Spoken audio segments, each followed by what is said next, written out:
Assalomu alaykum azizlar. Shifokor, ya'ni vrach bo'lganim uchun sirka va уксусni organizmga bo'ladigan farmakologik ta'sirini meditsinada o'qiladigan kitoblardan foydalanib, fan yo'li bilan xalq tilida tushuntirishga harakat qilamiz. Misol uchun, professorlardan gematolog Najmiddinov, xirurg Karimov, bioximik Sobirova, boshqa professorlarning kitoblaridan foydalandik. Уксус, sirka mijozga to'g'ri kelsa, sog'lom odam uchun foydali hisoblanadi. Faqat buni oshqozon ichak yarasi bor, oshqozon kislotasi ko'p bo'lganlar, ichak kasalligi bo'lmish enterokolit, kolit, jigar va buyrak kasalligini ayrim turlarda va shunga o'xshash ba'zi kasalliklarda berib bo'lmaydi. Birinchi, me'yoridan ortiqcha iste'mol qilish hatto jigarda og'ir kasallikni chaqirish ehtimoli borligini ham unutmaslik kerak. Sababi, sirka, уксус qondagi eritrotsitlarni parchalaydi. Natijada qonda gemoglobinning miqdori kamayib, bilirubin miqdori oshib ketadi. Demak, gemoglobinni kamlar, ya'ni qon kasali borlar iste'mol qilmagani yaxshi hisoblanadi. Bu ma'lumot Walker, Lechение sirrim ovocным sokами 1990-yil 61-betda yozilgan. Qonda bilirubinning miqdori oshib ketishi esa organizmga salbiy ta'sir qilishini shifokorlar yaxshi biladi. Bilirubin gemoglobinni parchalanishidan hosil bo'ladi. Ya'ni xalq tilida aytganda, eritrotsitlarni parchalanishida hosil bo'ladigan chiqindi zaharlik modda hisoblanib, jigar va buyrakka zarar keltirish ehtimoli bor. Bilirubin asosan jigar orqali chiqib ketishi kerak. Agar jigar qondagi bilirubinni, ya'ni xalq tilida aytganda qondagi zaharni organizmdan chiqarib, qonni tozalay olmasa, unda bilirubinni buyrak qondan chiqarib tashlashga harakat qiladi.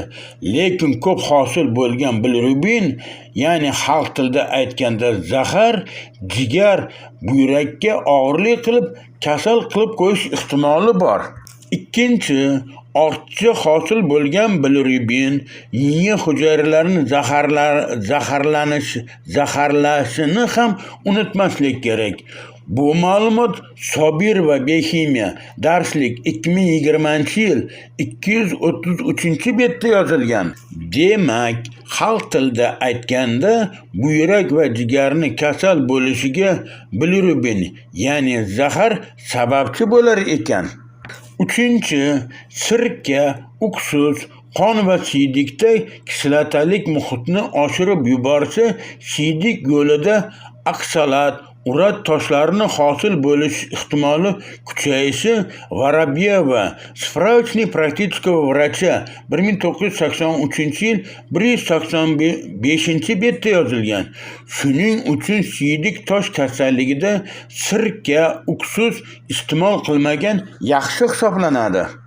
To'rtinchi, oshqozon kislotasi ko'plarda esa organizmga ortiqchalik qiladi. Oshqozon ichak yara kasalligini esa kuchaytirish ehtimoli bor. Hatto ba'zi odamlarda jigar sirrozini chaqirish ham mumkin. Beshinchi, ba'zi odamlar gijja kasalligiga davo deb aytishadi. Aslida unday emas.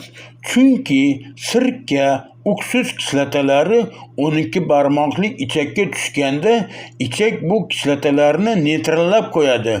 Chunki 12 barmoqli ichakda ishqoriy muhit bo'ladi. Shuning uchun bu kislotalar ichakdagi gijjaga yetib bora olmaydi.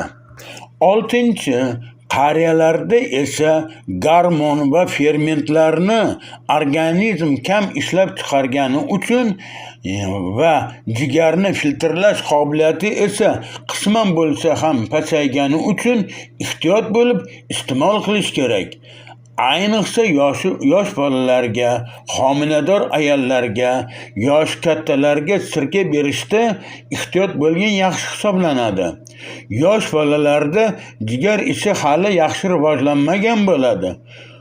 Homila ona organizmidan foydalanib oziqlangani uchun ona organizmida gemoglobin kamayib ketish ehtimoli bor. Demak, homilador ayollar organizmi kuchsiz. Yana homila ona organizmidagi buyrak atrofidagi qon tomirlarini ezib qo'yishi hisobiga buyrak ishi pasaygan bo'lishini hamma ayollar yaxshi biladi. Demak, homilador ayollar sirka, uksus iste'mol qilmagani yaxshi hisoblanadi. To'g'ri, uksus, sirka mijozga to'g'ri kelsa, ovqat hazm qilishda qatnashib, ishtahani ochadi. 7. Semizlik va semizlikka moyil insonlar iste'mol qilsa, ishtahani ko'paytirib, ovqat ko'proq iste'mol qildiradi va natijada semizlik yana rivojlanish ehtimoli kuchayadi. Shuni unutmangki, eng asosiysi sirka, uksus organizmda kislotalik muhitini oshiradi. Semirishni oldini olish uchun organizmda ishqoriy muhitni oshirish kerakligi Babajanov ichki kasalliklar darslik 2008-yil 223-betda yozilgan. 8. Sirka, uksus qonni suyultiradi degan xalq orasida gap bor. Uoker lechение сырым овощными соками 1990-yil 61-betdagi ma'lumotda qon ivishini tezlashtiradi, ya'ni xalq tilida qonni quyuqlashtiradi. 9. Sirka, uksus qon bosimini pasaytiradi deb ba'zi insonlar aytadi. Biz o'qigan meditsina kitoblarida esa qon bosimini pasaytirish haqida ma'lumot topmadik. Bu bilan hamma insonlar iste'mol qilsa bo'ladi degani emas. Yana qaytarib aytamiz, mijozga to'g'ri kelsa iste'mol qilish kerak. 10. Mijoziga to'g'ri kelishini bilish uchun buyrak va jigarni tez-tez shifokor ko'rigidan o'tkazib turish kerak. Sababi, mijozga to'g'ri kelmasa, buyrakda tosh hosil bo'lish jarayoni esa og'riqsiz boshlanadi.